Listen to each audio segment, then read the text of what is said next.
Antjie Krog se rougesang by die dood van Mandela. Ondergronds het 'n rif geskuif. Die aarde struikel, verward sook die son toe sy asem hom verlaat. In die nag het die sterre geduisel, want alles is verstrengel, wurgend aan sy dood. Sy dood en die dood alleen. Ineens is alles droef, asof ons in 'n groot skadu staan, asof glas deur ons breek, asof klip in ons splinter, asof ons gedagtes in fluisterende, wanhoopige groepe rondvlug, soos assegaaie in die grond bly vassteek. Trillend. In Kunu weier die beeste vanoggend om uit hul kraan te gaan. By Lusikisiki lê die visse na aan die oppervlakte. In Mwezu maak die korane geen geluid nie. In die voetpaaie, op die sypaadjies, in die busse langs die paaie bondel ons swaiend by mekaar. Die gewones. Ons sprinkel ons trane oor hom. Ons besprinkel die erflating van die vreeslose kryger wat ons eenmaal regeer het. Ons besprinkel die lijk wat gewas moet word. Ons besprinkel die geopende bloed van Mandela. Ons gewones was hom nie met water nie, maar met liedere. Met droefheid neem ons sy liggaam. Ons was dit. Ons bad dit, met hande wat ons liefhet, raak ons aan sy dade. Ons gee hom aan van hand tot hand, hoog bokant ons koppe. Die man wat ons van onsself gered het. O singende bloed van die seun van Unosekeni, o palms van Mwezu vol sterre en reën aan die oewers, o arms van Kunu wat 'n land se diepste wonde omhels, die groot aan mekaar binder. Niemand se strotte hoof kan Mandela se lied end uitsing nie. Niemand onglans hom in morele gesag nie. Geen leier is nog ooit so deur sy mense liefgehad nie. Hy wat ons beste gesig was. Hy wat ons aan onsself teruggegee het. Die beliggaming van die wêreld se smagting na iemand wat omgee, wie se dade onbeskaamd goedheid wou bring. Geliefde Mandela, bring seëne aan ons, jou kinders. Laat jou lewe sy vingerafdruk op ons almal laat. Dit sal lank duur voordat ons ooit weer 'n mens so edel, iemand so genesend en koppig mooi, so taai van inbors, so streng van beginsel, so elegant en oorrompelend van hart in ons sterftelike arms kan hou. Dear colleagues, dear students, dear friends, when Madiba vacated the presidency after one term of office, he said, "I am sad, but I also have a feeling of contentment." Where we are gathered to greet him, this is more or less also our emotions. Ons is baie hartseer, maar tog ook tevrede. Ons gun Madiba die welverdiende rus. Ons is saam as universiteitsgemeenskap om te treur met die res van Stellenbosch, die res van Suid-Afrika, die res van Afrika, die res van die wêreld en die kosmiese gemeenskap. We are gathered to look back upon the life of Madiba, and we remember the words of Winston Churchill. The further we look back, the further we see ahead. We are gathered to tell the stories of Madiba, and we know stories form us. Stories transform individuals and institutions. En ons weet, die Madiba stories ondermyn wat lelik is en roep in aansien dit wat mooi is. We are gathered to remember Madiba, and we know where there is remembrance, there is eternity. We know with Barack Obama, Madiba no longer belongs to our age only. Madiba now belongs to all. I must tell you that I've done so many funeral services that I worked through all the texts in the Bible that you are supposed to use at a moment like this. I couldn't find any of the normal text for this day. So I'm going to tell you a story, and I hope that the story will be a challenge to all of us together. I thought, what kind of a person do you get that is somewhere in the Bible that is closest to what Mandela represented? So ek het gaan kyk en ek het afgekom op 'n mens. Sy naam is Samuel.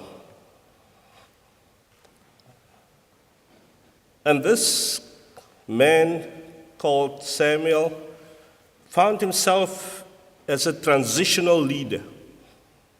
On the one hand, he had to take his people away from what was known as the time of the judges, where people could do just what they wanted to do, and forward to a time when people would be able to decide who they want to lead them properly.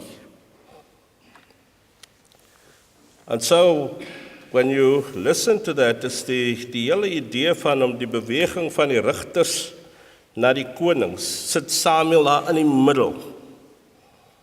And his big challenge is to find a way to work out the framework of a nation. To begin to ask the difficult questions about what kind of people do we want to be? What kind of nation do we want to craft? What kind of vision do we see on the horizon? And that is what he struggled to do. Because you must remember now, when Samuel became the prophet, it was after the time of the last big high priest. Eli was his name. Eli was a good, great high priest who had to take care of many things, but his children, Hophni and Phinehas, they corrupted the whole religious practices of that community. And so there was one night, one difficult night, when God decided to call Samuel to take over from Eli. And God asked him to just take the people into a better place, take them into a better relationship, take them into a better future. And he did that. He did a lot of work to make that happen. And he was the first one who was not called a high priest, he was called a prophet. And that is how I see Madiba. I see him as the one who saw our future for all of us together, who saw that future and crafted the kind of direction that we need to go in, and the person who also struggled to help us find the constitution that would provide us with a basis to get there. So nou, kan 'n mens dink, nee, maar Madiba was nie 'n profeet nie, was net 'n politicus. Daar is een ding wat 'n mens nie moet vergeet nie.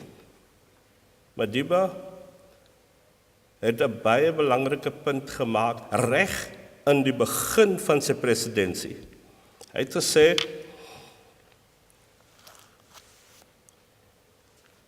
ons het nou hierdie idee van 'n RDP ontwikkel, die HOP, but I want to tell you, he said, and this is what he said, we can't do this country and lead it into the future without the RDP of the soul.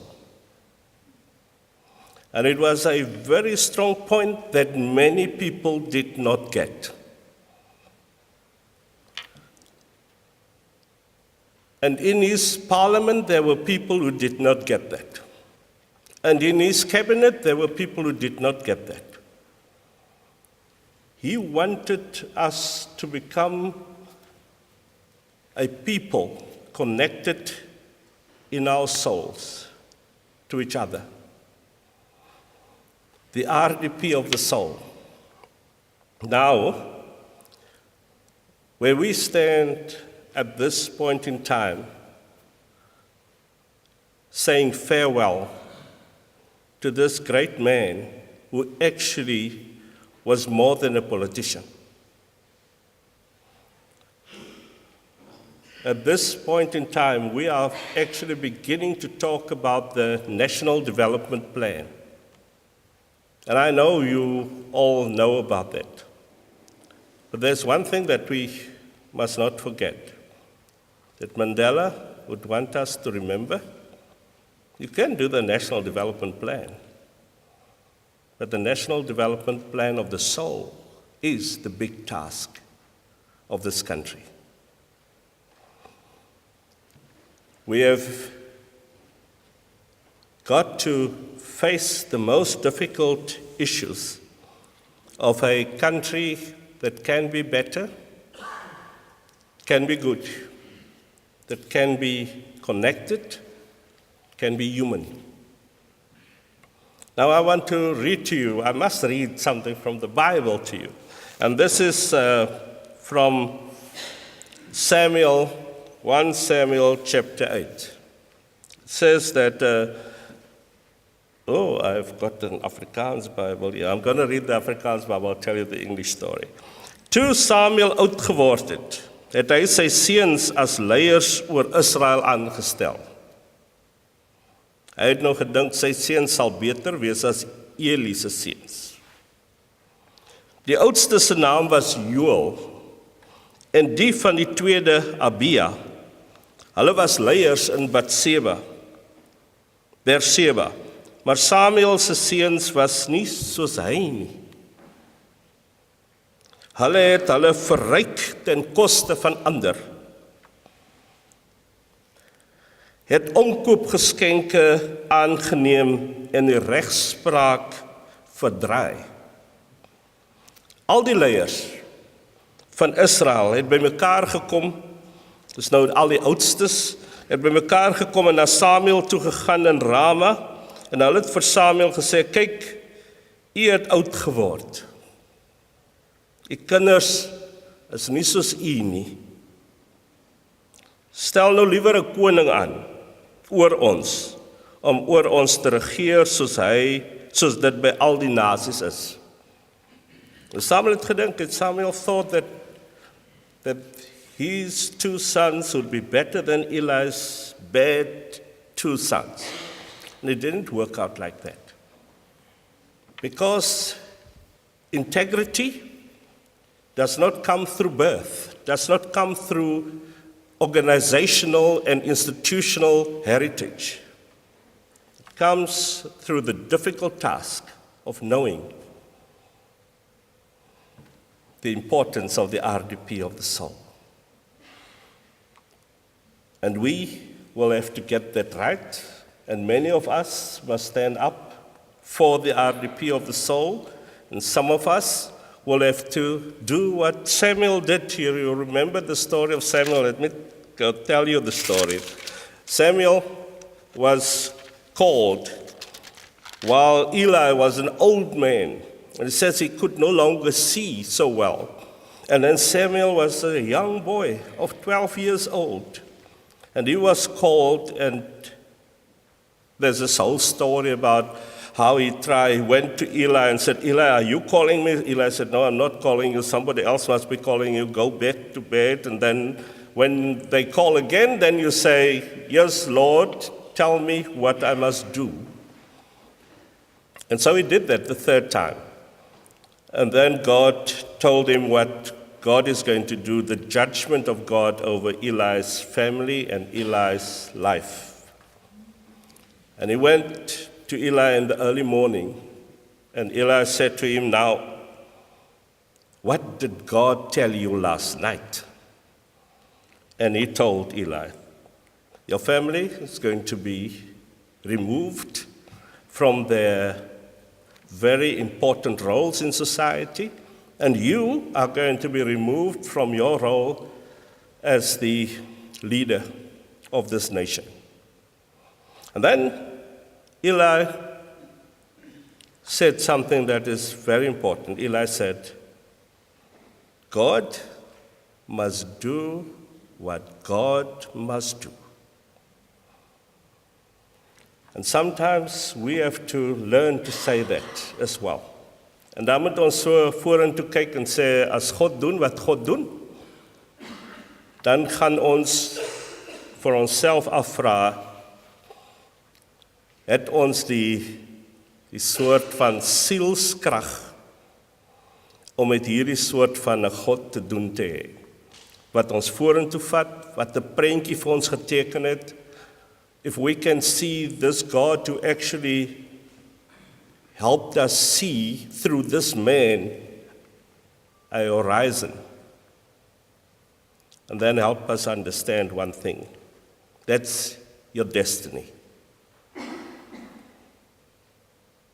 So as ons afskeid neem van Madiba, dan is ons nou verantwoordelik om daar te kom. Mag die Here ons almal seën. Dankie.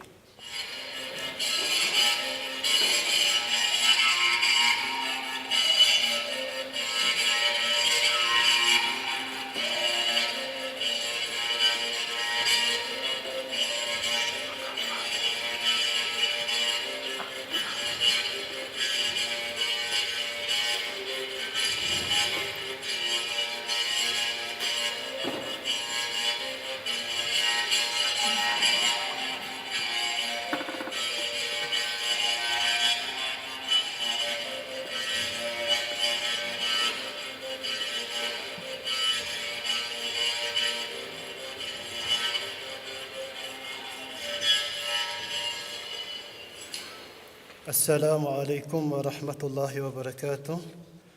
I greet you in the universal greeting of Islam, of peace. En ek wil net begin met die huldigingswoord, met 'n vers uit die Heilige Koran. En I quote, aan God alleen behoort ons en na hom sal ons terugkeer. To God we belong and to him we shall return. Dit is Quran chapter 2 verse 156. Geëerde gaste, goeiemiddag.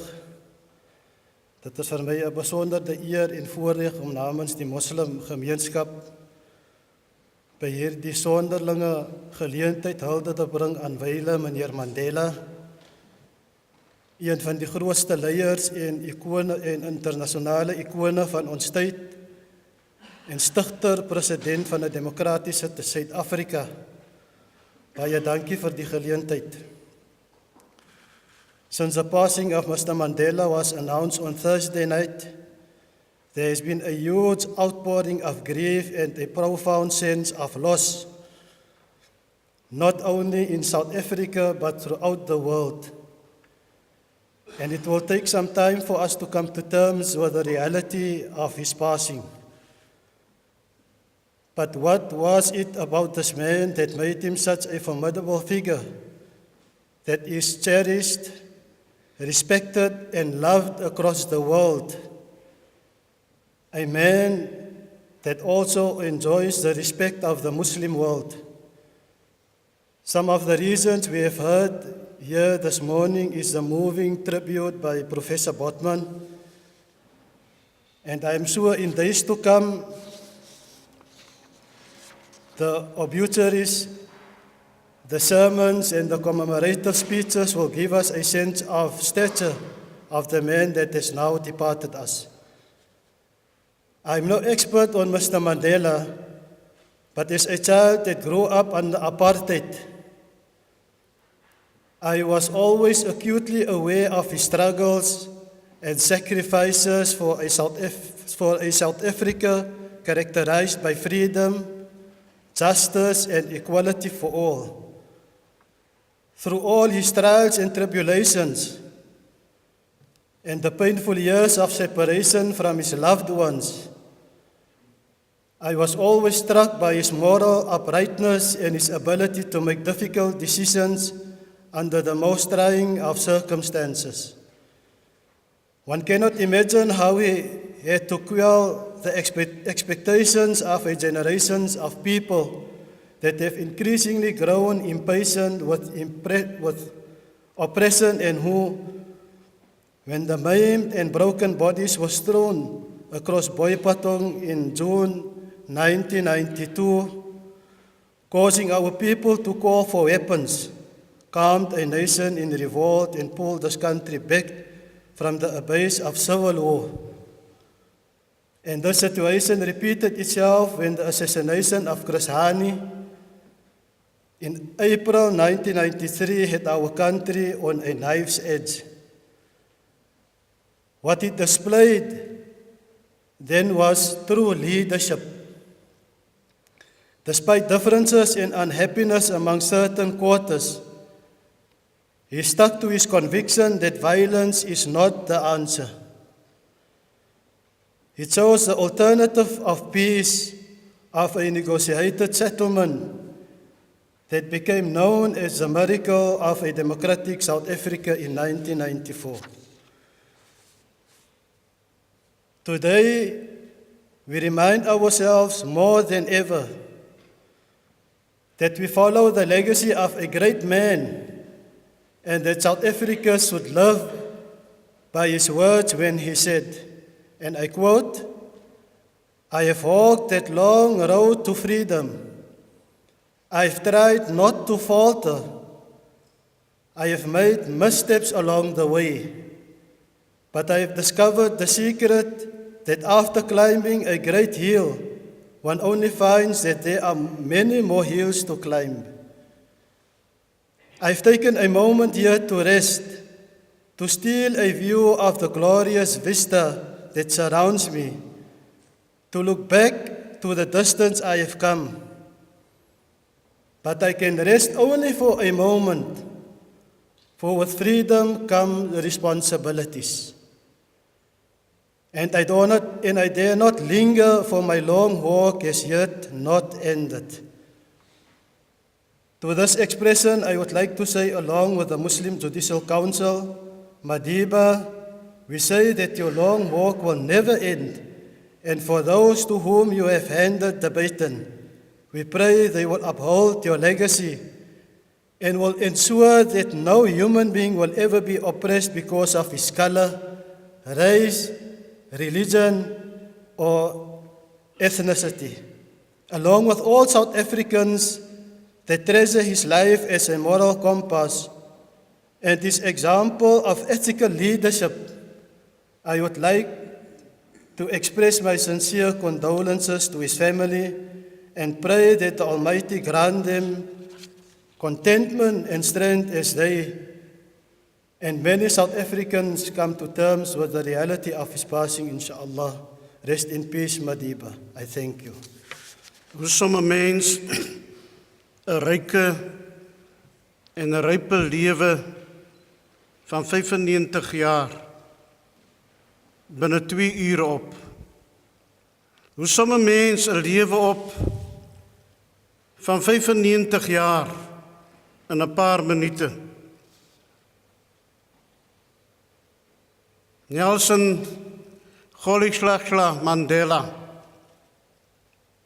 was 'n kind gebore in 'n Mvezo. 'n kind wie se pa die hoofman was. 'n kind wie se pa en wie se ouers by 'n vee gehad het. En wie se pa 'n salaris verdien het omdat hy hoofman was. En toe een van die lede van die stam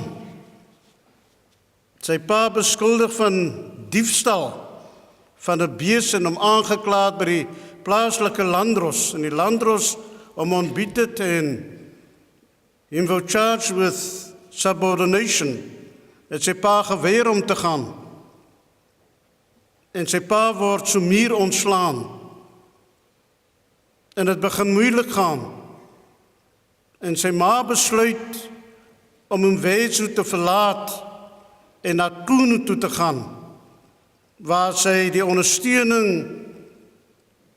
van familie en van vriende sou kry. En Madiba, 'n kind gebore in Mvezo, studeer onder meer aan die Universiteit van Fodder in die regte. Madiba kwalifiseer homself as 'n prokureur. En hy praktiseer saam met Oliver Tambo. En hierdie twee het waarskynlik 'n baie hegte band gevorm.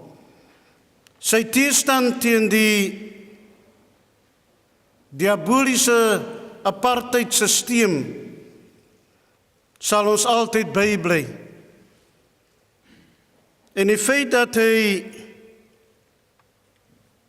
kon sê by sy verhoor waar hy die supreme penalty, death penalty in die gesig staar, sal 'n mens altyd bybly. Waar hy sê en laat 'n mens dink wat Paulus aan die gemeente te Filippi skrywe. Vir my is die lewe Christus en die sterwe wins. Filippense 1:21. Madiba, soos Paulus, ervaar hoe dat die dood in sy nek blaas. En te midde daarvan kon hy sê, during my lifetime, I have dedicated my life to the struggle of the African people. I have fought against white domination and I fought against black domination. I have cherished the ideal of a democratic and free society in which all persons will live together in harmony and with equal opportunities. It is an ideal that I hope to live for and achieve. But if needs be, it's an ideal I am prepared to die. En hierdie it needs be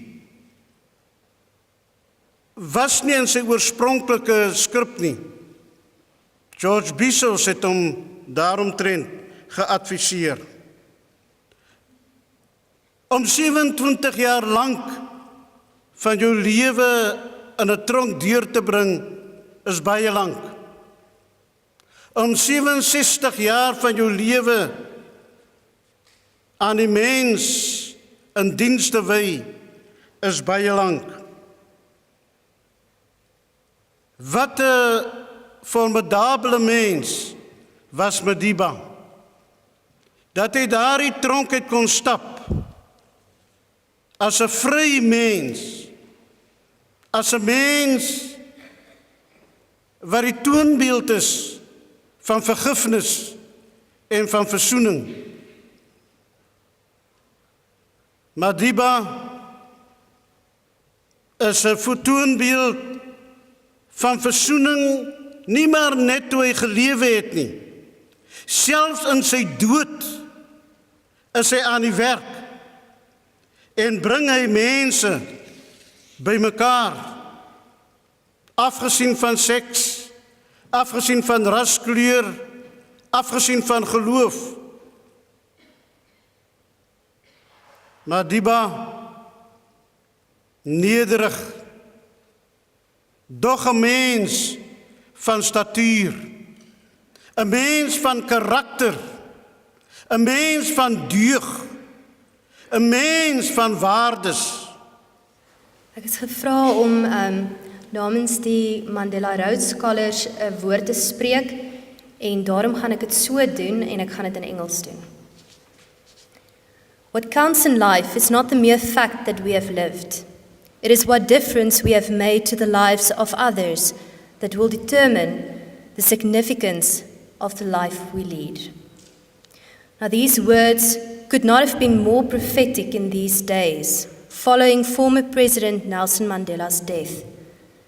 If ever we wondered how many lives were changed by the life that he led, we need only switch on the television, listen to the radio, open a newspaper, or check Facebook.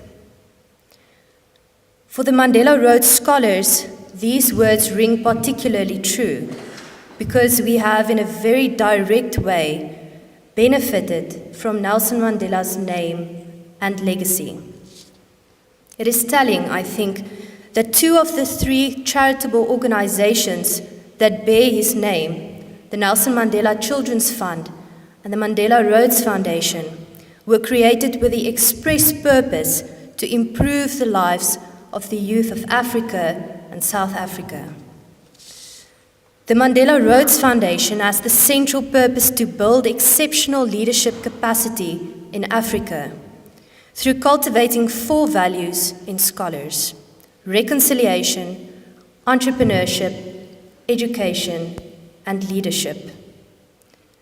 This is the product of Nelson Mandela's vision, that, in his own words, the bringing together of the 2 names, Mandela and Rhodes, would represent a symbolic moment in the closing of the historic circle, which draws together the legacies of reconciliation and leadership and those of entrepreneurship and education. It has been tradition from the very beginning of the scholarship that scholars were to meet Nelson Mandela. Now, I never had the privilege of meeting him because during our year in residence he became very ill and the yearly meetings with him were stopped.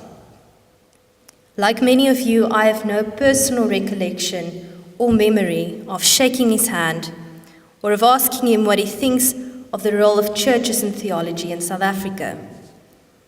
What I know of him are the memories of others, of journalists, or of his colleagues and his friends. Within the Mandela Rhodes community, there are also such shared collective memories, not only between the scholars who have met him and those who have not, but also between staff members and directors of the foundation that knew him well and who could tell us all sorts of funny and interesting stories of various incidents in his life. Now, many of you may have come to notice that I don't speak on behalf of the community of Mandela Rhodes scholars. I cannot speak on behalf of the scholars, not even those who were or are students here, because the scholars are too diverse, and I might add, too opinionated, to be represented by a single voice. I can and should only speak on behalf of myself in the hope that you may find some kind of a resonance in what I have to say. So let me say this.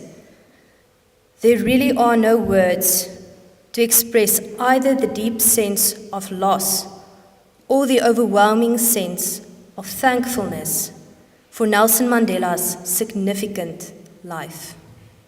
Many people want to move, I think, too quickly to what we can and should do to continue his legacy or to promote the various visions he had, or even just to be better people to the people around us. Those are all commendable things, but let us linger for a moment. This morning I read Archbishop Desmond Tutu's No Future Without Forgiveness. And you know, among the very first pages in his book, he dedicates his book to the women and the little people of South Africa. Now, I think that's interesting because if we think of Nelson Mandela, then I think he was not only a man of the people, but also a man of the little people of South Africa. Quite literally for the children, yes, but also for the poor, the oppressed, and the vulnerable. There is much one may want to do for those who can reciprocate, but the real test of character is giving yourself to those whom you do not know and who can offer little in return. Herein, I believe, lies one of the most important challenges of Nelson Mandela's legacy, especially to young people and especially to us who knows apartheid only by hearing about it and reading about it.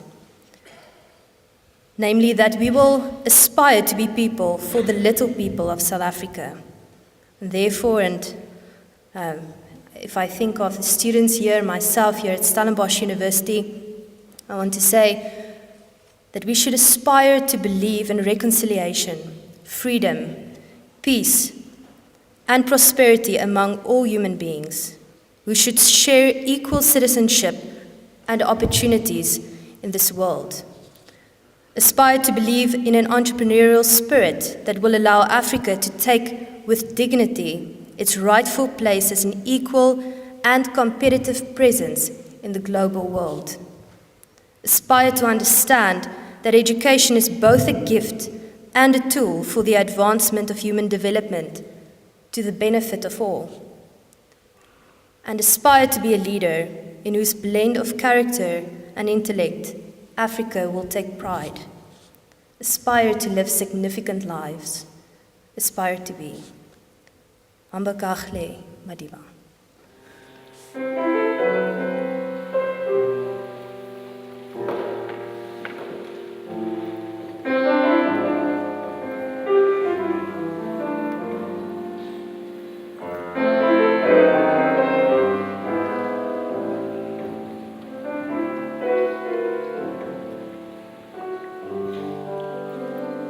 I have not had the privilege to meet Nelson Mandela.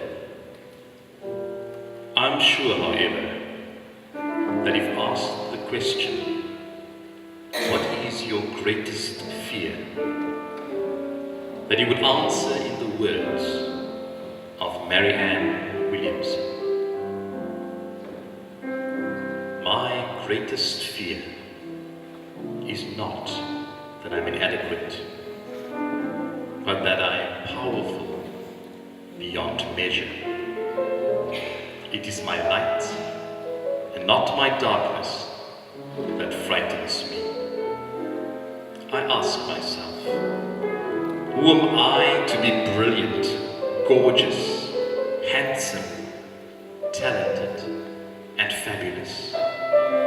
Actually, who am I not to be?